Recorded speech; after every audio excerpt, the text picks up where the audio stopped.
Hello everyone. So recently 2026 GATE in the answer keys reveal ചെയ്തിട്ടുണ്ട്. So today we'll be discussing the inorganic part of 2026 GATE. So 2026 GATE inorganic പാർട്ടിൽ നിന്ന് around 16 to 17 questions ആണ് ഇത്തവണ നമുക്ക് ചോദിച്ചിട്ടുള്ളത്. So one by one ആയിട്ട് നമുക്ക് നോക്കാം which are the inorganic part questions and how to handle with the answers. So the question number 16. According to molecular orbital theory, the correct ground state electronic configuration for cobalt NH3 6 times 3 plus ions. So ഈ ഒരു ക്വസ്റ്റ്യനിൽ നിങ്ങൾക്ക് distribution of A B C D കാണുമ്പോൾ options കാണുമ്പോൾ നിങ്ങൾക്ക് മനസ്സിലാക്കാൻ പറ്റണം ഇത് ആഫ്റ്റർ മോളിക്കുലർ ഓർബിറ്റൽ തിയറി അഥവാ ലിഗാൻഡ് ഫീൽഡ് തിയറി അപ്ലൈ ചെയ്ത് കഴിഞ്ഞതിന് ശേഷമുള്ള റെപ്രസെൻറ്റേഷൻസ് ആണ് അവരവിടെ തന്നിട്ടുള്ളത്. സോ ആസ് വി നോ ഇവിടെ നമ്മുടെ കൊബോൾട്ട് എന്ന് പറഞ്ഞത് ഇറ്റ്സ് എങ്ങനെയുള്ളൊരു സിസ്റ്റമാണ്. കൊബോൾട്ട് അവിടെ D3+ലാണ് കിടക്കുന്നത്. കൊബോൾട്ട് 3+ ആണ്. അപ്പോൾ നമ്മൾ കൊബോൾട്ടിൻ്റെ കേസസിൽ പറയുമ്പോൾ പഠിച്ചിട്ടുണ്ട് cobalt 3+ even with weaker ligand it will form low spin complexes അല്ലേ. So D6 system low spin complex ആണ്.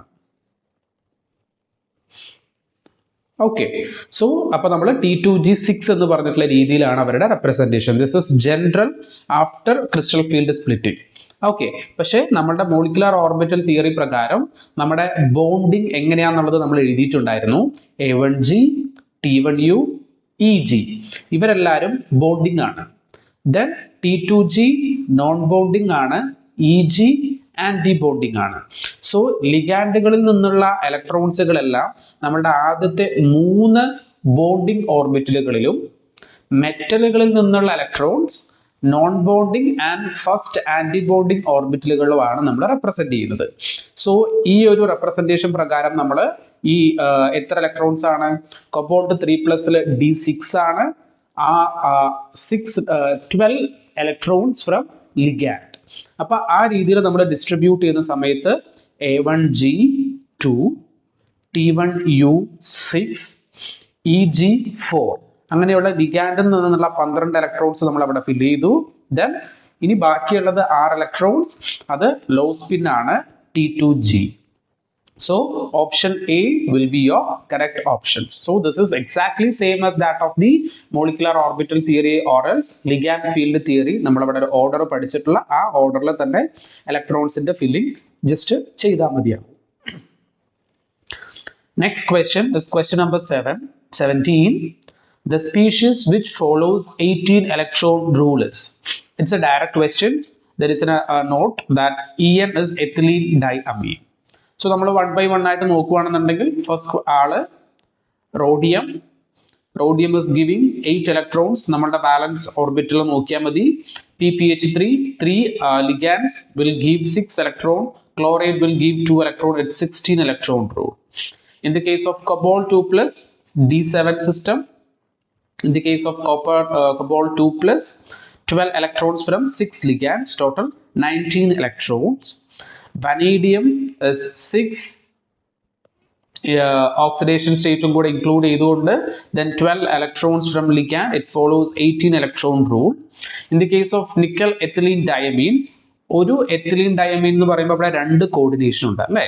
So each coordination will give 2 electron. So total 4 electrons ആണ് എത്തിലീൻ ഡയമീൻ കോൺട്രിബ്യൂട്ട് ചെയ്യുക. There are 3 such ethylene diamine will contribute 4 electrons each, so totally 12 electrons. With nickel's 2+ electronic configuration D8, it will all together 20 electrons. So the question was, which of the among the following is obeying 18 electron rule, that is vanadium complex? Option C. The next question is from group theory. The point group of CH2 double bond C double bond CH2 allene is a famous compound. Option D. D2D is the group theory. നമ്മൾ എങ്ങനെയാണ് D2D വരുന്നത് എന്നുള്ളത് alien ഒരു special case ആയിട്ട് നമ്മൾ ആ ക്യൂബിൽ fix ചെയ്തിട്ട് that we have already studied. Yes. The next one, question number 24. The correct statement regarding plastocyanin. അപ്പോൾ വാട്ട് ഇസ് ആക്ച്വലി എ പ്ലാസ്റ്റോസയാനിൻ എന്നുള്ള കാര്യം നമുക്കറിയണം. അപ്പോൾ നമുക്ക് ആദ്യം ഓപ്ഷൻസ് വായിക്കാം. It is an electron transfer protein. Obviously, it is intensely colored in its oxidized form. Blue colored ആണത് അല്ലേ? Its central metal ion has distorted tetrahedral geometry. We don't know, right? Let's see. It contains S2 minus bridged metal cluster. Okay. ഇനി നമുക്ക് actually what is this പ്ലാസ്റ്റോസയാനിൻ എന്നുള്ളത് നമുക്ക് നോക്കാം. So പ്ലാസ്റ്റോസയാനിൻ ആദ്യത്തെ statement പ്രകാരം it is an electron transfer protein എന്നാണ് പറഞ്ഞിട്ടുള്ളത്. It's A correct answer. കാരണം എന്താ, അതൊരു കോപ്പർ കണ്ടെയ്നിങ് ആയിട്ടുള്ള ഒരു ഇലക്ട്രോൺ ട്രാൻസ്ഫർ പ്രോട്ടീൻ ആണ് ഇൻ ഫോട്ടോസിന്തസിസ്. ഓക്കെ, അപ്പോൾ ഇത് എങ്ങനെയാണ് ഇലക്ട്രോൺ ട്രാൻസ്ഫർ ചെയ്യുന്നത്? സൈറ്റോക്രോം B6F-ൽ നിന്നും ഫോട്ടോസിസ്റ്റം 1-ലേക്കാണ് ഇതിന്റെ ഇലക്ട്രോൺ ട്രാൻസ്ഫർ നടക്കുന്നത്. Okay, അപ്പോൾ the statement what is given in the question paper, that is electron transfer reaction എന്ന് പറഞ്ഞത് it's a true, it's a correct statement. So it's a biologically electron transfer protein തന്നെയാണ്. രണ്ടാമത്തേത് അത് coloured ആണെന്ന് പറഞ്ഞിട്ടത്. Obviously it is coloured, blue in colour. So അതിന് oxidised പ്ലാസ്റ്റോസയാനിനിൽ നമുക്ക് കോപ്പർ 2+ ആയിട്ടുള്ള D9 സിസ്റ്റം ആണുള്ളത്. So it is a blue copper protein. Okay, ഇനി ഈ ഇന്റൻസ് ബ്ലൂ കളർ കിട്ടാൻ കാരണം ഇതിന്റെ ഒരു ligand to metal charge transfer ആണ്. Sulphur to metal charge transfer, ligand to metal LMCT type of charge transfer ആണ് ഇവിടെ നടക്കുന്നത്, which is much more intense than a normal DD transition. Okay, so ഇത് oxidised form എന്ന് പറയുന്നത് strongly coloured ആണ്. So option B is also A correct one. C എന്ന് പറയുന്നത് its central metal ion has a distorted tetrahedral geometry. Yes, it is distorted കാരണം copper ആണ് അതിന്റെ സെന്ററിലുള്ളത്, പ്ലാസ്റ്റോസയാന്റെ സെന്ററിലുള്ളത്, coordinated by 2 histidine units. So coordination is from nitrogen atom. Okay, then ഒരു cystine unit ഉണ്ട് സൾഫറിന്റെ coordination വെച്ചിട്ട്. So അപ്പോൾ ഇവിടെ 2 ഡിഫറെന്റ് ലിഗാൻഡുകൾ വന്നത് കാരണം കൊണ്ട് തന്നെ അതൊരു distorted geometry, distorted tetrahedral geometry ആയിട്ടാണ് നമുക്ക് തരുന്നത്. സോ ഓപ്ഷൻ സിയും ശരിയാണ്. ഓപ്ഷൻ ഡിയിൽ തന്നിട്ടുള്ളത് it contains S2 minus bridged metal cluster. അതൊരു മെറ്റൽ ക്ലസ്റ്റർ ആയിട്ടാണ് ഇവർ മെൻഷൻ ചെയ്തിട്ടുള്ളത്. പക്ഷേ പ്ലാസ്റ്റോസയാനിൻ ഒരു മെറ്റൽ ക്ലസ്റ്റർ അല്ല, ഇതൊരു മോണോന്യൂക്ലിയർ കോപ്പർ പ്രോട്ടീൻ ആണ്. ക്ലസ്റ്റർ എന്ന് പറഞ്ഞാൽ എന്താ, ഒരുപാട് മെറ്റൽ ദെൻ ലിഗാൻഡുകൾ വിത്ത് ഡിഫറെന്റ് കോർഡിനേഷൻ, അതിനാണ് നമ്മൾ മെറ്റൽ ക്ലസ്റ്റർ എന്ന് പറയുന്നത്. പക്ഷേ പ്ലാസ്റ്റോസയാനിൻ എന്ന് പറയുന്നത് ഒരു മോണോ മെറ്റലേറ്റഡ് പ്രോട്ടീൻ ആണ്. ഓക്കെ, മോണോ ന്യൂക്ലിയർ, അവിടെ ഒറ്റൊരു സെന്ററിൽ ഒരൊറ്റൊരാൾ മാത്രമേ ഉള്ളൂ. ഓക്കെ, സോ ഓപ്ഷൻ ബി തന്നിട്ടുള്ള സ്റ്റേറ്റ്മെന്റ് തെറ്റാണ്. സോ കറക്റ്റ് സ്റ്റേറ്റ്മെന്റ്സ് എന്ന് പറയുന്നത് A, B and C. The next question is question number 25. The correct statements about Mossbauer spectroscopy of ion compounds. Okay, അപ്പോൾ ഇതിൽ പറഞ്ഞിട്ടുള്ള സ്റ്റേറ്റ്മെന്റ്സ് ഒന്നാവാം, പ്ലൂറൽ ആവാം. ഓപ്ഷൻസ് നോക്കൂ. 57 cobalt is used as a source. Question നമുക്കറിയില്ല, നമുക്ക് നോക്കാം, 1 by 1 ആയിട്ട് നോക്കാം. Their Mossbauer spectra are obtained using gamma ray with a resonance energy of 14.4 kilo electron volt. Option C, K2FeCN5NO shows large quadrupole splitting. And option D, isomer shift of FeSO4.7H2O is smaller than that of K3FeCN6-. അപ്പോൾ ഈ 4 options ആണ് നമുക്ക് തന്നിട്ടുള്ളത്. അപ്പോൾ നമുക്ക് എന്താണ് മോസ്ബോർ spectroscopy എന്നുള്ള കാര്യം നമുക്കറിയാം. അപ്പോൾ മോസ്ബോർ സ്പെക്ട്രോസ്കോപ്പി എന്ന് പറയുന്നത് ജസ്റ്റ് ജനറലി അയോൺസിന്റെ ഒബ്വിയസ്ലി നമ്മുടെ ക്വസ്റ്റ്യനിൽ പറഞ്ഞിട്ടുള്ളത് പോലെ എന്താ പറയുക, അയോൺ കോമ്പൗണ്ട്സിന്റെ സ്പെക്ട്രോസ്കോപ്പി നോക്കുന്ന ഒരു സ്പെക്ട്രോസ്കോപ്പിക് ടൂൾ ആണ്. പക്ഷേ ഇതിൽ കൊബോൾട്ട് 57 ആണ് നമ്മുടെ സോഴ്സ്. ഓക്കെ, കൊബോൾട്ട് 57നെ നമ്മൾ ഇറ്റ്സ് ഡീക്കേസ് ടു എക്സൈറ്റഡ്. ഈ കൊബോൾട്ട് 57 ഡീക്കേ ചെയ്യുന്നു, then it will be forming 57 ion. Okay, which emits ആ എമിറ്റ് ചെയ്യുന്ന സാധനത്തിന്റെ എനർജി 14.4 കിലോ ഇലക്ട്രോൺ വോൾട്ട് ആണ്. ഇതാണ് അതിന്റെ സ്റ്റാർട്ടിംഗ് പ്രിൻസിപ്പിൾ എന്ന് തന്നെയാണ്. ഇത് തന്നെയാണ് നമ്മുടെ ക്വസ്റ്റ്യനിൽ എയും ബിയും ആയിട്ട് പറഞ്ഞിട്ടുള്ളത്. So option A and B are correct. Okay, അപ്പോൾ അപ്പോൾ 57 എന്ന് പറഞ്ഞ സാധനം ഡീകേ ആവുന്നു, which will be forming ion 57 and it is get excited, and ഈ എക്സൈറ്റഡ് ആയിട്ടുള്ള 57 ion is emitting a source of gamma ray which has an energy of 14.4 kilo electron volt. Okay, then C, K2FeCN5NO shows large quadrupole splitting. Okay, അപ്പോൾ ക്വാഡ്രപോൾ splitting എന്ന് പറഞ്ഞ സാധനം എന്തെല്ലാം ഫാക്ടേഴ്സിനെ effect ചെയ്യണം എന്നുള്ളത് നമ്മൾ ആദ്യം നോക്കാം. So what determines the quadrupole splitting? Okay, quadrupole splitting depends on electric field gradient. അതിനെ ഡിപ്പെൻഡ് ചെയ്യും. അസിമെട്രി ഓഫ് ഇലക്ട്രോൺ ഡെൻസിറ്റി, ഏതെങ്കിലും തരത്തിലുള്ള ഇലക്ട്രോൺ ഡെൻസിറ്റിയിലെ ഡിഫറൻസ് ഉണ്ടെന്നുണ്ടെങ്കിൽ അതിനെ ഡിപ്പെൻഡ് ചെയ്യും. ഡീവിയേഷൻ ഫ്രം ക്യൂബിക് സിമെട്രി, ഒരു പെർട്ടിക്കുലർ സിമെട്രി ഒരു സിമെട്രിക്കൽ ആയിട്ടുള്ള ജോമെട്രിയിൽ നിന്ന് ഡീവിയേറ്റ് ചെയ്യുമ്പോൾ ഇമ്പോർട്ടൻ്റ്ലി പെർഫെക്റ്റ് ഒക്ടാഹെഡ്രൽ ജോമെട്രി ആണെങ്കിൽ സ്മോൾ സ്പ്ലിറ്റിംഗ് ആയിരിക്കും. ഡിസ്റ്റോർട്ടഡ് ആയിട്ടുള്ള ആളാണെന്നുണ്ടെങ്കിൽ ലാർജ് സ്പ്ലിറ്റിംഗ് ആയിരിക്കും. ഈ ഒരു കാര്യമാണ് നമ്മൾ നോക്കേണ്ടത്. ഇനി നമ്മളുടെ ഓപ്ഷൻ സിയിൽ എന്താ പറഞ്ഞിട്ടുള്ളത്? ലാർജ് ക്വാഡ്രപോൾ സ്പ്ലിറ്റിംഗ് ആണ് ഈ ഒരു പെർട്ടിക്കുലർ കോമ്പൗണ്ട് എന്നാണ് പറഞ്ഞിട്ടുള്ളത്. അപ്പൊ നിങ്ങൾ ആദ്യം നോക്കേണ്ടത് ഇത് ഡിസ്റ്റോർട്ടഡ് ആണോ എന്നുള്ള കാര്യം മാത്രമാണ് നിങ്ങൾ നോക്കേണ്ടത്. Okay,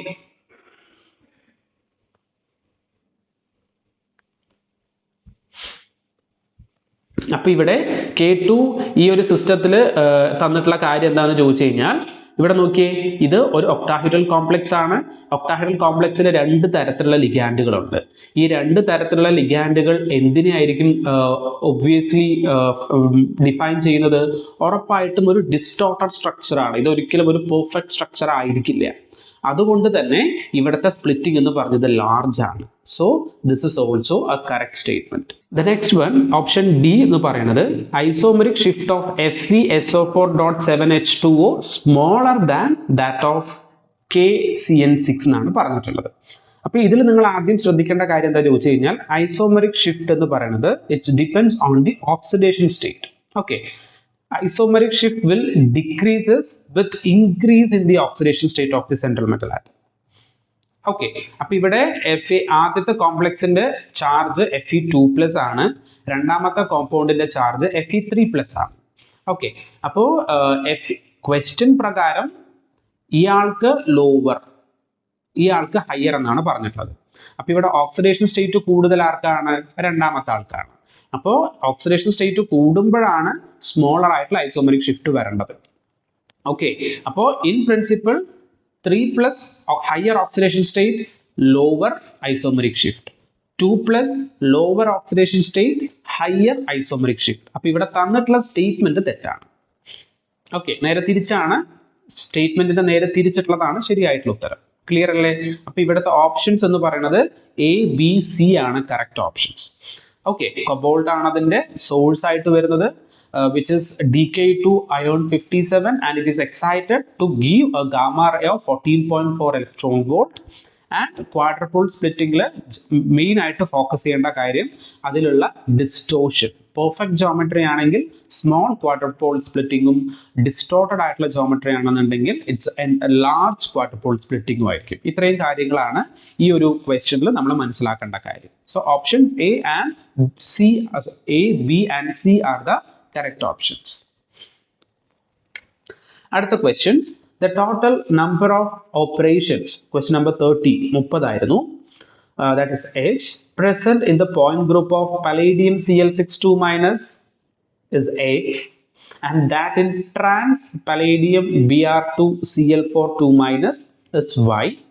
The value of X minus Y is dash. Okay, അപ്പൊ ഇവിടെ നമുക്ക് ഇതെല്ലാം ഡയറക്റ്റ് ക്വസ്റ്റ്യൻസ് ആണ്.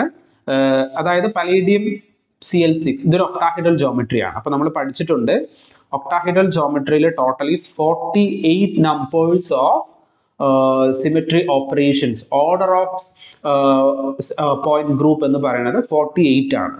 കാരണം അതൊരു പെർഫെക്റ്റ് ജോമെട്രി സിമെട്രിക്കൽ ആയിട്ടുള്ള ജോമെട്രി പോയിന്റ് ഗ്രൂപ്പ് ആയതുകൊണ്ട് തന്നെ അതിനെ നമുക്ക് ജനറലി പറയാം. അതുപോലെ ടെട്രാഹീഡ്രലിന്റെ 28 ആണ്. അപ്പൊ ഇങ്ങനെയുള്ള ഇക്കോസാഹീഡ്രലിന്റെ 120 ആണ്. അപ്പൊ ഇങ്ങനത്തെ നമ്പേഴ്സ് നമുക്ക് അറിഞ്ഞിരിക്കണം. ഓക്കെ, ദെൻ ഇനി അടുത്തത് ആരാ? Trans palladium Br2Cl6. അപ്പൊ നമ്മുടെ ഒക്ടാഹീഡ്രൽ ജോമെട്രിയിൽ പലേഡിയത്തിൽ ഇങ്ങനെ ആയിരിക്കും ആ സ്ട്രക്ചർ വരിക. ഇവിടെ ബ്രോമിൻ, 2 ബ്രോമിൻ ആണല്ലോ, ബാക്കി 4 Cl അല്ലേ. അപ്പോൾ ഇങ്ങനെയുള്ള ഒരു കോമ്പൗണ്ടിന് നമ്മൾ ജനറലി നമുക്കറിയാം ട്രാൻസ് കോമ്പൗണ്ടുകൾ ഒക്ടാഹീഡ്രലിൽ വന്നു കഴിഞ്ഞാൽ അതിന്റെ പോയിന്റ് ഗ്രൂപ്പ് എന്ന് പറയുന്നത് D4H ആയിരിക്കും. ഓക്കെ, അപ്പോൾ നമുക്ക് ഇത് 48 എന്നുള്ളത് നമുക്ക് സിമെട്രി എലമെന്റ്സ് കിട്ടി.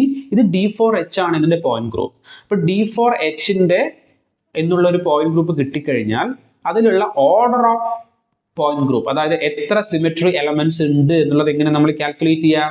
Which is with formula of 4n. So ഈ ടേബിൾ ഞാൻ കൺസോളിഡേറ്റ് ചെയ്തിട്ടുള്ളത് അതാണ്. ഒരു പെർട്ടിക്കുലർ പോയിന്റ് ഗ്രൂപ്പ് കിട്ടിക്കഴിഞ്ഞാൽ അതിന് കറസ്പോണ്ടിങ് ആയിട്ടുള്ള സിമെട്രി എലമെന്റ്സ് അഥവാ order of the point group കണ്ടുപിടിക്കാനുള്ള ഫോർമുലാസ് ആണ് ഞാൻ ഇവിടെ തന്നിട്ടുള്ളത്. സോ ഇതൊരു D4H DN പോയിന്റ് ഗ്രൂപ്പ് ആയതുകൊണ്ട് തന്നെ, DNH പോയിന്റ് ഗ്രൂപ്പ് ആയതുകൊണ്ട് തന്നെ ഇതിന്റെ 4n ആണ് ഇതിന്റെ formula. Therefore 4 into n is the number which is 16. Okay, അപ്പോൾ നമുക്ക് 48 minus 16 is 32. അപ്പോൾ 32 ആണ് നിങ്ങളുടെ ആൻസർ. അപ്പോൾ x minus y ആണ് ചോദിച്ചിട്ടുള്ളത്. So answer is 32. ഓക്കെ, ഇനി അടുത്തത് ക്വസ്റ്റ്യൻ നമ്പർ 40.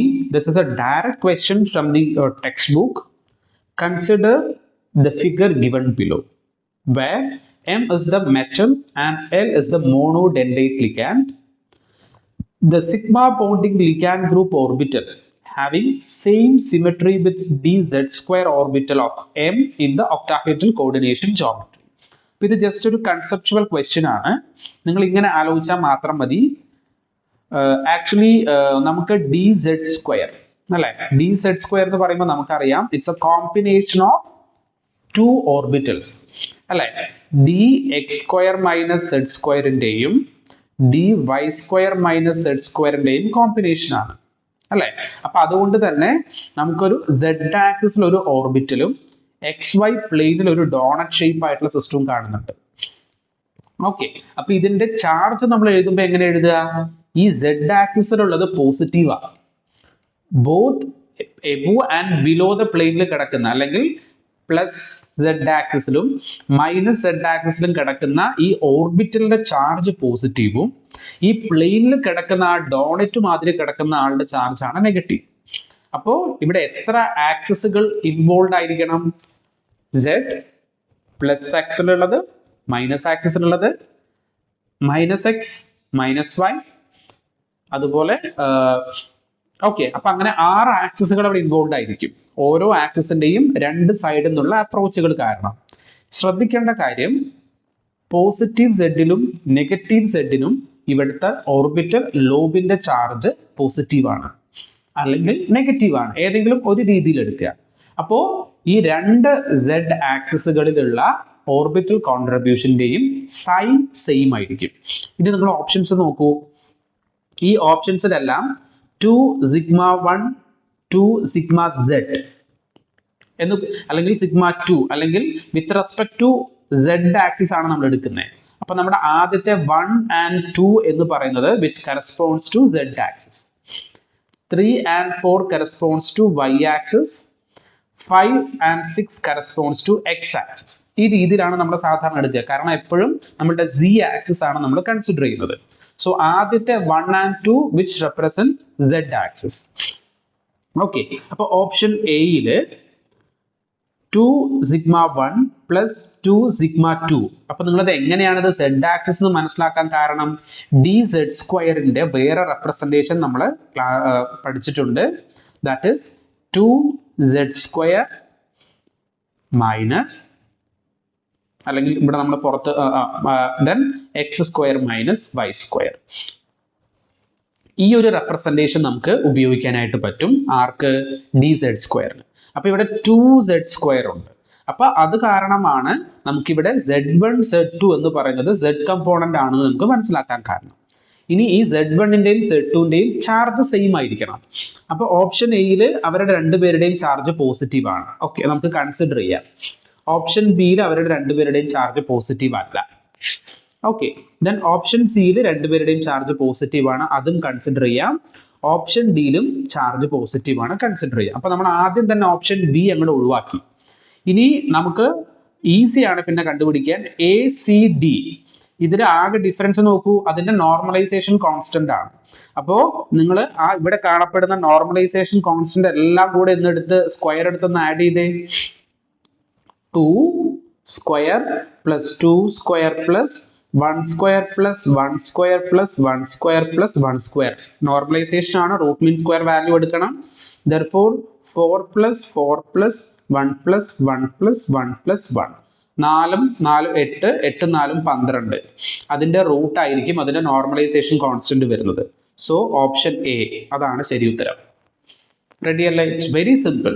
പക്ഷേ ഇനി നമ്മുടെ പി ഓർബിറ്റൽ ആണെന്ന്, ഈ ചോദ്യം ഒരു പി ഓർബിറ്റൽ ആണ് വന്നതെന്ന് കരുതൂ. പി ഓർബിറ്റൽ എങ്ങനെയാ? PX PY PZ എന്ന് പറയുമ്പോൾ അതിന്റെ എക്സിൽ എടുക്കുമ്പോൾ, ഇപ്പൊ PX ആണെന്നുണ്ടെങ്കിൽ ഒരാൾക്ക് പോസിറ്റീവും ഒരാൾക്ക് നെഗറ്റീവും ആയിരിക്കും. ഇപ്പൊ sigma x minus sigma y എന്നായിരിക്കും അവരുടെ ലോബ് വരുന്നത്. അതേപോലെ തന്നെ PYയിലും വരുന്ന സമയത്ത് sigma y minus sigma z. Okay, അപ്പൊ അവിടെ ഒരാൾക്ക് പോസിറ്റീവ് ആണെങ്കിൽ ഒരാൾക്ക് നെഗറ്റീവ്, അങ്ങനെയാണ് വരുന്നത്. അപ്പൊ Z² Z ആക്സിസിലുള്ള രണ്ട് ഓർബിറ്റലും പോസിറ്റീവ് ആണ് സൈൻ എന്നുള്ളതും, ഈ ഡോണറ്റ് മാതിരി XYയിൽ കിടക്കുന്ന ആൾക്കാണ് നെഗറ്റീവ് സൈൻ ഉള്ളത് എന്നുള്ള കാര്യം ഓർത്തു കഴിഞ്ഞാൽ ഈ ക്വസ്റ്റ്യൻ വളരെ ഈസി ആയിട്ട് ആൻസർ ചെയ്യാം. ഓക്കെ, അടുത്ത question number 41. The correct electronic configuration of central metal ion in ferrocene with Z axis passing through the center of 2C5H5, the rings and the metal ion. അപ്പോൾ അവരുടെ correct orbital configuration ആണ്. അപ്പോൾ നമ്മുടെ organometallic കെമിസ്ട്രിയിൽ ഫെറസീൻ കോംപ്ലക്സുകളുടെ molecular orbital theory നമ്മൾ പഠിച്ചിട്ടുണ്ട്. So അവരുടെ എന്താ പറയുക, ഓർഡർ ഓഫ് ഫില്ലിംഗ് ഇങ്ങനെയാണ്: DXY DX² minus Y². ഇവർ രണ്ടുപേരും almost similar in energy. Then DZ², then DXZ and DYZ, they have similar in energy. Okay, ഇനിയിപ്പോ നമുക്ക് ഇവിടെ ആരൊക്കെയുള്ളത്? Fe കോംപ്ലക്സ് ഏതായിരുന്നു? അയോൺ മെറ്റൽ ആറ്റം വിത്ത് 2 സൈക്ലോപെന്റാഡൈനിൽ അയോൺ സിസ്റ്റം അല്ലെ. അപ്പൊ ആ സിസ്റ്റത്തിൽ അയോണിന്റെ ഓക്സിഡേഷൻ സ്റ്റേറ്റ് Fe2+ ആണ്. അപ്പൊ അവിടെ D6 ചോദിച്ചിട്ടുള്ളത് electronic configuration of central metal. Total electronic configuration വേണ്ട, സെൻട്രൽ മെറ്റലിന്റെ ഇലക്ട്രോണിക് കോൺഫിഗറേഷൻ മാത്രം മതി. അത് 6 ആണ്, D6 ആണ്. അപ്പൊ 6 ഇലക്ട്രോൺസിന് ഇതിലേക്ക് സബ്സ്റ്റിറ്റ്യൂട്ട് ചെയ്ത് നോക്കിക്കോളൂ.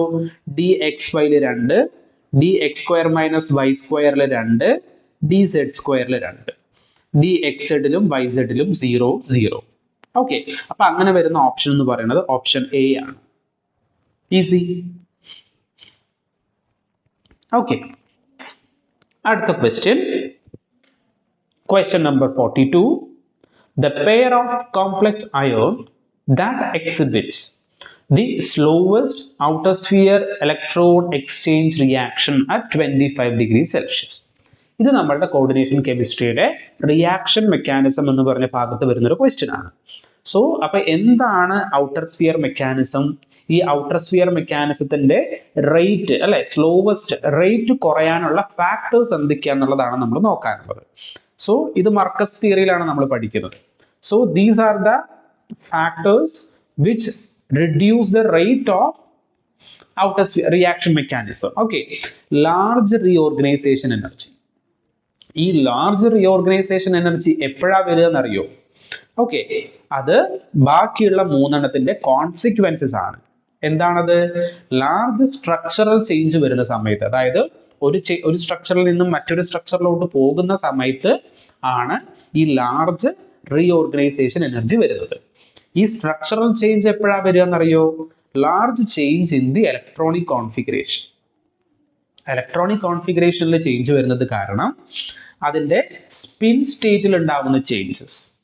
ഓക്കെ, ഇലക്ട്രോണിക് കോൺഫിഗറേഷനിലെ ചേഞ്ചസ് സ്പിൻ സ്റ്റേറ്റിലെ ചേഞ്ചസിനെ ഇൻഫ്ലുവൻസ് ചെയ്യുന്നു. ഈ സ്പിൻ സ്റ്റേറ്റ് ചേഞ്ച് ആയി കഴിഞ്ഞാൽ അതിൻ്റെ സ്ട്രക്ചറിലുള്ള ചേഞ്ചസ് ഉണ്ടാവുന്നു. ഈ സ്ട്രക്ചറൽ ചേഞ്ച് അതിൻ്റെ റീഓർഗനൈസേഷൻ എനർജിക്ക് കാരണമാകുന്നു. അപ്പോൾ ലാർജ് റീഓർഗനൈസേഷൻ എനർജി ആയിക്കഴിഞ്ഞാൽ അവരുടെ റേറ്റ് കുറയും. ഓക്കെ, ഇനി നമ്മുടെ കോംപ്ലക്സിന്റെ കോമ്പിനേഷൻസ് നോക്കാം. ആദ്യം നോക്കൂ, ഇത് കൊബോൾട്ട് കോംപ്ലക്സ് ആണ്. ആദ്യത്തെ ഇതിൽ കൊബോൾട്ട് 3+ ആണോ കൊബോൾട്ട് 2+ ആണ്? ഈ ഒരു ഓപ്ഷൻ കാണുമ്പോൾ തന്നെ നമുക്ക് മനസ്സിലാക്കാം. ഇതിൽ കൊബോൾട്ട് 3+ ലോ സ്പിൻ കോംപ്ലക്സും കൊബോൾട്ട് 2+ ഹൈ സ്പിൻ കോംപ്ലക്സും ആണ്. ഓക്കെ, ഇവിടെ തന്നെ നമുക്ക് മനസ്സിലായി സ്പിൻ സ്റ്റേറ്റ് ചേഞ്ച് ചെയ്തു. സ്പിൻ സ്റ്റേറ്റ് ചേഞ്ച് ചെയ്ത് കഴിഞ്ഞാൽ ഉറപ്പായിട്ടും അതിൻ്റെ നമ്മുടെ യാങ്ടർല ഡിസ്റ്റോർഷൻ പ്രകാരമുള്ള ഡിസ്റ്റോർഷൻ സംഭവിക്കും. ഒരാൾ EGയിൽ കയറുന്നുണ്ട്, ഒരാൾ EGയിൽ കയറുന്നില്ല, EG ഓർബിറ്റിലോട്ട് കയറുന്നേ ഇല്ല. അപ്പൊ അതിനനുസരിച്ച് അതിന് ലാർജ് ആയിട്ടുള്ള എന്താ പറയുക സ്ട്രക്ചറൽ ചേഞ്ചസ് ഉള്ളത് കൊണ്ട് ഹൈ റീഓർഗനൈസേഷൻ എനർജി ഇവിടെ ആവശ്യമാണ്. അതുകൊണ്ട് ഇവിടെ ആയിരിക്കും ഏറ്റവും സ്ലോവർ ആയിട്ടുള്ള ഔട്ടർ സ്ഫിയർ മെക്കാനിസം നടക്കുക. ഇനി നമുക്ക് ബാക്കിയുള്ളതും കൂടെ നോക്കാം. ബാക്കിയുള്ളതിലെ Fe ഇത് രണ്ടുപേരും ഇവിടെ ഓക്സിഡേഷൻ നമ്പർ ആണ് ചേഞ്ച്, പക്ഷെ രണ്ടുപേരും ഹൈ സ്പിൻ കോംപ്ലക്സ് ആണ്. കാരണം വാട്ടർ ആണ് ലിഗാൻ, ഹൈ സ്പിൻ കോംപ്ലക്സ് ആണ്. റുദീനിയം അത് 4D സീരീസ് ആണ്. ഇപ്പൊ രണ്ട് കേസിലും ഓക്സിഡേഷൻ നമ്പർ ചേഞ്ച് ആണ്. ഒബ്വിയസ്ലി ഓക്സിഡേഷൻ നമ്പർ ചേഞ്ച് ആവണം, പക്ഷേ ഇത് ലോ സ്പിൻ കോംപ്ലക്സ് ആണ്. Okay, they are low spin complex, they are high spin complex. Okay, manganese ഇത് രണ്ടും ലോ സ്പിൻ കോംപ്ലക്സ് ആണ്. ഓക്കെ, ഇവര് രണ്ടുപേരും ലോ സ്പിൻ കോംപ്ലക്സ് ആണ്. അപ്പൊ ഏറ്റവും കൂടുതൽ സ്ട്രക്ചറൽ ചേഞ്ചസ് വരുന്നത് നമ്മുടെ ഓപ്ഷൻ എയ്ക്കാണ്. അപ്പോൾ എയിലാണ് നിങ്ങൾ ഏറ്റവും സ്ലോവസ്റ്റ് ആയിട്ടുള്ള ഔട്ടർ സ്ഫിയർ മെക്കാനിസം കാണുന്നത്. അപ്പോൾ അത് എന്തുകൊണ്ടാണെന്നുള്ളത് കറക്റ്റ് ആയിട്ടുള്ള റീസണിങ് പഠിച്ചിട്ടുണ്ടെന്നുണ്ടെങ്കിൽ ഈ ക്വസ്റ്റ്യൻ വളരെ ഈസി ആയിട്ട് നമുക്ക് ആൻസർ ചെയ്യാവുന്നതേ ഉള്ളൂ. Then സ്റ്റൈക്സ് number. ഓക്കെ, ഇത് നമ്മൾ as per the general rule STYXE നോക്കി നമ്മൾ എഴുതുമ്പോൾ this B4H10 is a nido complex. Okay, അപ്പോൾ നിങ്ങളുടെ ഓപ്ഷൻ എ ആണ് 4012. 52 question. Consider the given pairs of complex ion, the correct pair in which each complex ion exhibit 3 spin allowed DD transition, excluding those arising due to distortion. Okay, distortion കാരണമുള്ളത് നമുക്ക് നോക്കണ്ട എന്നുള്ളതാണ് പറഞ്ഞിട്ടുള്ളത്. അപ്പോൾ ഇവിടെ കുറച്ച് set of കോംപ്ലക്സുകൾ ഉണ്ട്. ഇപ്പോൾ നമ്മൾ ഓർഗൽ ഡയഗ്രാം പഠിച്ചിട്ടുണ്ട് അല്ലേ? അപ്പോൾ ഓർഗൽ ഡയഗ്രാം പ്രകാരം ഈ ഒരു system D2, D3, D7, D8 ഈ കോൺഫിഗറേഷൻ വരുന്ന ആളുകൾക്കെല്ലാം തന്നെ 3 സ്പിൻ അലൗഡ് ട്രാൻസിഷൻസ് പോസിബിൾ ആണ്. ഓക്കെ, അപ്പൊ ഈ ഒരു കോംപ്ലക്സിൽ നിങ്ങൾ നോക്കുകയാണെന്നുണ്ടെങ്കിൽ വനേഡിയം D2 ആണ്. ഈ ഒരു ഓക്സിഡേഷൻ സ്റ്റേറ്റിൽ നിക്കൽ D8 ആണ്. ക്രോമിയം D3 ആണ്. 3+ സ്റ്റേറ്റിൽ നിക്കൽ ഇവിടെ D8 ആണ്. ഓക്കെ, ദെൻ ബാക്കിയുള്ളത് ഒന്നും തന്നെ ഇത് D5 system, manganese D5 system ആണ്. Nickel titanium D1 system. അതുപോലെ അയോൺ ഇതിൽ ഉറപ്പായിട്ട് നമ്മുടെ D6 സിസ്റ്റം ആയിട്ടാണ് വരിക. Okay, D5 and D6 system ആയിട്ടാണ് ഇവിടെ വരുന്നത്. അപ്പോൾ ഈ formula പ്രകാരമുള്ളത് D2, D3, D7, D8. അപ്പോൾ ഓപ്ഷൻ എയും ഓപ്ഷൻ ബിയും ആണ് ശരിയായിട്ടുള്ള ഉത്തരം. പക്ഷേ ഇൻ ബിറ്റ്വീൻ തമ്മിലാണെന്നുള്ളതെങ്കിൽ ഓപ്ഷൻ ബി നമുക്ക് കൺസിഡർ ചെയ്യാൻ പറ്റില്ല. കാരണം ഒരാൾ ഒക്ടാഹെഡ്രലും ഒരാൾ ടെട്രാഹെഡ്രലുമാണ്. പക്ഷെ ആ ഒരു കാര്യം അവരിവിടെ മെൻഷൻ ചെയ്തിട്ടില്ല. ഇൻഡിവിജ്വലി ആണ് നമ്മൾ നോക്കുന്നതെങ്കിൽ ഓപ്ഷൻ എ ആൻഡ് ബി വരും. ദെൻ ഒരു കോമ്പിനേഷൻ ബേസ് വെച്ച് നോക്കുകയാണെന്നുണ്ടെങ്കിൽ ഓപ്ഷൻ എ മാത്രമാണ്. ക്വസ്റ്റ്യനിൽ അങ്ങനെ ഒരു കാര്യം മെൻഷൻ ചെയ്യാത്തിടത്തോളം കാരണം നമ്മൾ ഓപ്ഷൻ എയും ബിയും രണ്ടും എഴുതണം. ഓക്കെ,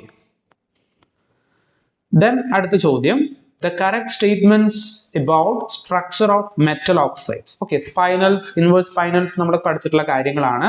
ആ കാരണമാണ് spinel has 8 tetrahedral sides and 4 octahedral sides per formula unit. നമ്മൾ പഠിച്ചിട്ടുണ്ട് number of lattice points എന്ന് പറയുന്നത് which is equal to number of octahedral voids and which is equal to and number of tetrahedral voids is equal to 2 times of number of octahedral voids. Okay, അപ്പോൾ നമ്മുടെ cubic close packing face സെന്ററിൽ നമ്മൾ 4 lattice point consider ചെയ്ത് കഴിഞ്ഞാൽ അവിടെ 4 ഒക്ടാഹെഡ്രലും അതിന്റെ 2 times of tetrahedral വോയിഡ്സും ഉണ്ട്. ശരിയാണ്, ഓപ്ഷൻ എ ശരിയാണ്. This is well known perovskite structure. Titanium ഓക്സൈഡിന്റെ ബേരിയം ടൈറ്റാനിയം ഓക്സൈഡ് എന്ന് പറയുന്നത് വളരെ ഫേമസ് ആയിട്ടൊരു പ്രോവോസ്കൈറ്റ് സ്ട്രക്ചർ ആണ്, അതും ശരിയാണ്. Fe3O4 Fe3O4 നമ്മൾ പറഞ്ഞിട്ടുണ്ട്. Fe3 ഒരു 3+ അല്ലെ, 3+ വരും. സാധാരണ രീതിയിൽ 3+ന്റെ ക്രിസ്റ്റൽ ഫീൽഡ് സ്റ്റെബിലൈസേഷൻ എനർജി കൂടുമ്പോഴാണ് നോർമൽ സ്പൈന് അല്ലെ. പക്ഷെ Fe3+ എന്ന് പറയുമ്പോൾ D5 സിസ്റ്റം ആണ്. അപ്പൊ ഇതിന്റെ സ്റ്റെബിലൈസേഷൻ, ഇതിന്റെ CFSC കുറവായിരിക്കും. So this is an example for inverse spinel complex. Inverse സ്പൈനലില് Fe3+ ആണ് ഒക്ടാഹെഡ്രലും ടെട്രാഹെഡ്രലും കിടക്കുക. Fe2+ ഒക്ടാഹെഡ്രൽ മാത്രമേ കിടക്കുള്ളൂ. ഓക്കെ, ഇപ്പൊ ഇവിടെ പറഞ്ഞിട്ടുള്ളത് Fe2+ occupies both octahedral and tetrahedral അല്ല, ഒക്ടാഹെഡ്രലും ടെട്രാഹെഡ്രലും ഇൻവേഴ്സ് സ്പൈനലിൽ കിടക്കുന്നത് Fe3+ ആണ്. അപ്പൊ ഇത് തെറ്റാണ്. Then Al2O3 is a defect spinal. ഇത് വളരെ ഫേമസ് ആയിട്ടുള്ള ഡിഫക്ട് സ്പൈനൽ ആണ്. കാരണം ഇതിന്റെ ഒരുപാട് മെറ്റൽ സൈറ്റുകൾ വാക്കന്റ് ആണ്. സോ ഇതും ശരിയാണ്. അപ്പൊ option A, B and D ആണ് ഇതിൽ ശരിയായിട്ടുള്ള ഉത്തരങ്ങൾ. അടുത്ത question. The pairs of lanthanide ions whose ground state term symbols have same spin multiplicity 2s+1 and orbital angular momentum L but different spin orbit coupling J value. നമ്മുടെ term symbol പ്രകാരം 2s+1 L J അല്ലെ. അപ്പോ ഇതിന്റെ electronic configuration പ്രകാരം നമ്മളുടെ J L+S ആണോ L-S ആണോ എന്നുള്ളത് അതിനനുസരിച്ച് നമുക്ക് J കാൽക്കുലേറ്റ് ചെയ്യാം. ഇതും 2s+1ഉം L-ഉം സെയിം ആയിട്ടുള്ള കോമ്പിനേഷൻസ് ഏതൊക്കെയാന്നുള്ളതാണ് ചോദിച്ചിട്ടുള്ളത്. അപ്പോ ആദ്യം പ്രൊമിത്തിയം ആണ്, അത് F4 കോൺഫിഗറേഷൻ ആണ്. അപ്പൊ അതിന്റെ ടേം സിമ്പിൾ നമ്മൾ എഴുതുന്ന സമയത്ത് നമുക്ക് കിട്ടുന്നത് എന്താ പറയാ 5i, കാരണം അവിടെ സ്പിൻ മൾട്ടിപ്ലിസിറ്റി എന്താ പറഞ്ഞത് ഇങ്ങനെയാണ് വരുന്നത്. ഓക്കെ, അപ്പൊ 5i4 ആണ് പ്രൊമിത്തിയം. ഹോഫ്മിയം 5i8 ആണ്. സോ പ്രൊമിത്തിയം ആൻഡ് ഹോഫ്മിയം രണ്ടിനും same spin multiplicity and L value. Then neod Nd3+ I4i9/2 ഇരീഡിയം 4i15/2. ഇവിടെ S വാല്യൂ 3/2 ആണ്. അപ്പൊ ഇവർക്ക് രണ്ടുപേർക്കും സെയിം ആയിട്ടുള്ള spin multiplicity 4 and again orbital angular momentum L. Okay, then ഇവരുടെ തന്നെ രണ്ട് ഡിഫറെന്റ് കോമ്പിനേഷൻ ആണ് പ്രൊമിത്തിയം നിയോദിയം. ദെൻ അത് ഒരെണ്ണം 5ഉം ഒരെണ്ണം 4ഉം ആണ്. മറ്റേത് ഹോഫ്മിയം ഇരീഡിയം അഗെയിൻ 4 and 3 ആണ്. അപ്പോൾ ഓപ്ഷൻ എയും ബിയും മാത്രം നമ്മൾ കാൽക്കുലേറ്റ് ചെയ്ത് നോക്കിയാൽ മതി ആക്ച്വലി. അപ്പൊ നിങ്ങൾക്ക് അതിന്ന് ബാക്കിയുള്ള രണ്ട് കോമ്പിനേഷൻസ് ഒഴിവാക്കി കളയാവുന്നതേ ഉള്ളൂ. So option A and B are the correct answers. അതിന്റെ ടേം സിമ്പിൾ എന്താന്നുള്ളത് ഇവിടെയുണ്ട്. ഓക്കെ, അടുത്ത question number 55. The correct statements about enterobactin is. അപ്പൊ ഇതില് 4 ഓപ്ഷൻസ് ഉള്ളത് നമുക്ക് വായിക്കാം. It has 3 catechol moieties. Option B, it has a serine trilacetone backbone. Option C, it binds with Fe3+ to form Fe3- ion. And option D, it has 3 hydroxamic groups. അപ്പോൾ ഈ ആൾ ആരാ എന്നുള്ളത് നമുക്കറിയണം അല്ലെ. എൻട്രോബാക്ടിൻ എന്ന് പറഞ്ഞ സാധനം high affinity siderophore acquired by gram negative bacteria to bind എൻവയോൺമെന്റൽ iron. Okay, നമ്മുടെ എൻവയോൺമെന്റിലുള്ള അയോണിനെ ബൈൻഡ് ചെയ്യാനുള്ളൊരു നല്ലൊരു ബാക്ടീരിയ ആണ് നമ്മളുടെ എൻട്രോബാക്ടിൻ എന്ന് പറയുന്നത്. ഓക്കെ, അപ്പൊ അതില് കാറ്റക്കോൾ മോയിറ്റി ആണ് ഉള്ളത്. ഓക്കെ, അത് ശരിയാണ്. കാറ്റക്കോൾ മോയിറ്റി ഉണ്ടെന്ന് പറഞ്ഞത് ശരിയാണ്. ഓപ്ഷൻ എ ശരിയാണ്. Okay, serine trilactone backbone. Okay, അത് അവിടെ ഒരു സൈക്ലിക് എസ്റ്റർ ഫോം ചെയ്തിട്ട് ഉണ്ടാവുന്നുണ്ട് എന്ന് പറഞ്ഞു. അപ്പൊ സിറൈൽ ട്രൈൽ അസറ്റോൺ ബാക്ക് ബോണുകൾ ചേർന്നിട്ടാണ് അവിടെ ഒരു സൈക്ലിക് ട്രൈ എസ്റ്റർ ഉണ്ടാകുന്നത്. അപ്പോ അതും ശരിയാണ്. Okay, option C Fe3 plus binding അല്ലെ, അതല്ലേ പറഞ്ഞിട്ടുള്ളത്. അങ്ങനെ ഒരു കോംപ്ലക്സ് ഫോം ചെയ്യുന്നുണ്ടെന്ന് പറയുന്നുണ്ട്. ശരിയാണ്. ഈ എൻട്രോ ബാക്ടീരിയന്റെ പർപ്പസ് തന്നെ അയോണുമായിട്ട് കോംപ്ലക്സ് ഫോം ചെയ്യുക എന്നുള്ളത് തന്നെയാണ്. സോ അത് കാറ്റക്കോൾ ഗ്രൂപ്പാണ് ഈ അയോണിനെ ബൈൻഡ് ചെയ്യുന്നത്. സോ ആ ഓപ്ഷൻസും സിയും ശരിയാണ്. ഹൈഡ്രോക്സാമിക് ഗ്രൂപ്പ്സ് ആണ് അവിടെ ഉണ്ട് എന്ന് പറയുന്നുണ്ട്. ഹൈഡ്രോക്സാമിക് ഗ്രൂപ്പ് അല്ല, കാറ്റക്കോൾ ഗ്രൂപ്പാണ് 3 ഉള്ളത്. അതുകൊണ്ട് തന്നെ ഓപ്ഷൻ ഡി തെറ്റാണ്.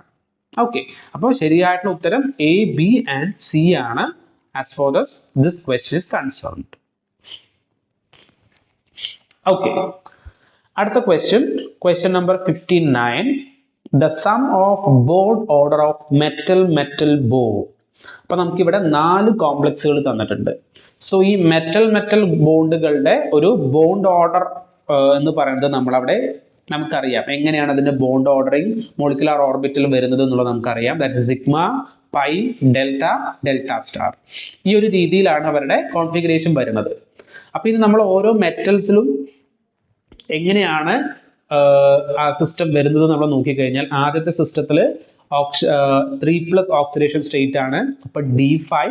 അപ്പൊ total number of electrons for osmium bond എന്ന് പറയുന്നത് 10. അപ്പൊ ഇതിലേക്ക് നമ്മൾ എഴുതി കൊടുക്കുന്ന സമയത്ത് ഓക്കെ, രണ്ട് പേരുണ്ടല്ലോ. അപ്പോൾ 2 σ2 π4 Δ2. അപ്പൊ ഇതിൽ bonding minus anti bonding by 2 formula ചെയ്യുമ്പോൾ ആദ്യത്തെ ആൾക്ക് 2 ആണ് മെറ്റൽ ബോണ്ടിങ്. 3. ഓക്കെ, 3 ആണ് മെറ്റൽ ബോണ്ടിങ്. രണ്ടാമത്തെ ആളുടെ റീനിയം ആണ്. അപ്പൊ അത് D4 കോൺഫിഗറേഷൻ എന്ന് പറഞ്ഞു കഴിഞ്ഞാൽ അപ്പൊ അവിടെ എത്ര എണ്ണം വേണ്ടി വരും നോക്കൂ. 2, 4, 2, 8 ഡബിൾ ആക്കണ്ടേ. അപ്പൊ അതിന്റെ ബോണ്ട് ഓർഡർ എന്ന് പറയുന്നത് 4 ആണ്. ദെൻ അടുത്തത് ടങ്സ്റ്റന്റെ സിസ്റ്റം വരുന്ന സമയത്ത് +3 oxidation state, it is D3 configuration. അപ്പൊ 6 ഇലക്ട്രോൺ നമ്മൾ ഇട്ട് കൊടുക്കണം, 2 and 4. സോ അതിന്റെയും ബോണ്ട് ഓർഡർ 3 ആണ്. ദെൻ അവസാനം മോളിബ്ഡിനം, അതിന്റെയും ബോണ്ട് ഓർഡർ 3 ആണ്. നിങ്ങൾ ഈ രീതിയിൽ ചെയ്യുവാണെന്നുണ്ടെങ്കിൽ സോ ഇതെല്ലാം കൂടെ നിങ്ങൾ ആഡ് ചെയ്യൂ. 3 + 4 + 3 + 3. സോ 6 + 4 + 3 10 + 3 13. ഓക്കെ, റെഡി അല്ലേ? ഇനി നമ്മുടെ ഇനോർഗാനിക്കിന്റെ ലാസ്റ്റ് ക്വസ്റ്റ്യൻ, അതായത് ക്വസ്റ്റ്യൻ പേപ്പറിന്റെ last question is with inorganic question. The orbital angular momentum L for electron is √12 The minimum angle between L and its z components in degree. അപ്പൊ നമുക്ക് ഈ ഒരു representation, ഈ √12 എന്ന് പറയുന്നത് നമുക്ക് നമ്മുടെ ML വാല്യൂ ആണ്. ഓക്കെ, അപ്പൊ അതെന്ന് പറയുന്നത് √L × L+1 ആണ് നമുക്ക് √12 എന്ന് കിട്ടിയിട്ടുള്ളത്. അപ്പൊ അതിനെ സ്ക്വയർ ചെയ്തിട്ട് L-ന്റെ വാല്യൂ നമുക്ക് കണ്ടുപിടിക്കാമല്ലോ. So L × L+1 is 12. ഈ ഒരു രീതിയിൽ എഴുതുവാണെങ്കിൽ L² + L - 12 is equal to 0 അല്ലെ? അപ്പൊ ഈ ഒരു ഫോർമുല പ്രകാരം this is A² + 4AB + C എന്ന് പറഞ്ഞ ഫോർമുല ആണ് കിടക്കുന്നത്. അപ്പൊ അങ്ങനെയാണെന്നുണ്ടെങ്കിൽ ഇതിന്റെ ക്വാഡ്രാറ്റിക് ഇക്വേഷൻ പ്രകാരം എന്താണ് L എന്നുള്ളത് നമുക്ക് കണ്ടുപിടിക്കാനായിട്ട് പറ്റും. ഓക്കെ, അപ്പൊ നമുക്ക് 4ഉം 3ഉം, അതായത് -4 and +3, ഇവര് രണ്ടുപേരുമാണ് നമുക്ക് പോസിബിൾ ആയിട്ടുള്ള L വാല്യൂ നമുക്ക് കിട്ടുന്നത്. ഓക്കെ, അപ്പൊ ഇവര് പറഞ്ഞിട്ടുള്ളത് നമ്മൾ എപ്പോഴും പോസിറ്റീവ് ആയിട്ടുള്ള ഇൻറ്റിജേഴ്സ് ആണ് നമ്മൾ ഇവിടെ എടുക്കുന്നത്. അപ്പൊ അതുകൊണ്ട് നമ്മൾ -4 കൺസിഡർ ചെയ്യില്ല, +3 കൺസിഡർ ചെയ്തു. ഇനി ചോദ്യം angle between this L and its z component. So the formula is this one, that is MLH divided by √L × L+1. അപ്പൊ ഈ ML എന്ന് പറയുന്നത് നമ്മൾ ഇവിടെ കണ്ടുപിടിച്ചിട്ടുള്ള L value, that is 3 divided by √12. That is √3 into √3. Okay, അപ്പൊ √3 into √3, 12നെ നമുക്ക് 2√3 എന്ന് എഴുതാം അല്ലെ? 2√3. അപ്പോൾ ഒരു √3യും കട്ട് ചെയ്ത് പോയി കഴിഞ്ഞു കഴിഞ്ഞാൽ cos θ is equal to √3/2.